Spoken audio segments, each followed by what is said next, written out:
સાંઢિયા પુલ ward number 3ની અંદર આવેલો છે, જે જામનગર રોડ ઉપરથી સતત અવર જવર કરતા વિસ્તારની અંદર આ ખૂબ 40 વર્ષ પણ પહેલાંનો આ જૂનો પુલ છે.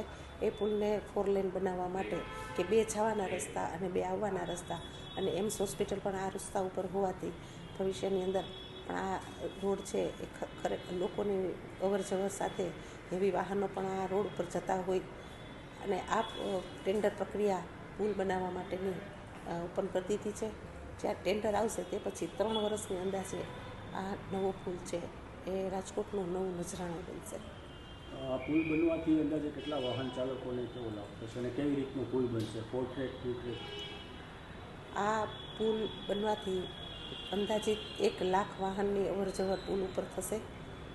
પુલ બનવાથી લોકોનો આવવા જવાનો જે પ્રશ્ન છે, 2 રસ્તા જવાના અને 2 રસ્તા આવવાના, એના માટે ઝડપથી વાહન છે પોતાના જગ્યા ઉપર જઈ શકશે અને આવવા જવાની કોઈ વિશેષ અડચણ નહીં રહે અને લોકો છે આનો વિશેષ લાભ લઈ શકશે.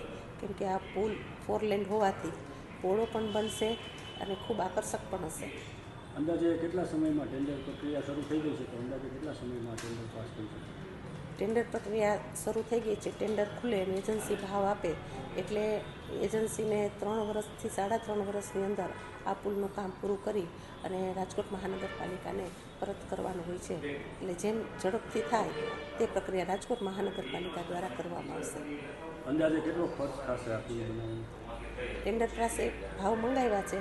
ખર્ચની વાત તો આપણે પછી જોઈશું કે ભાઈ અંદાજિત કેટલા ખર્ચે આ પુલ બનશે. ઓકે.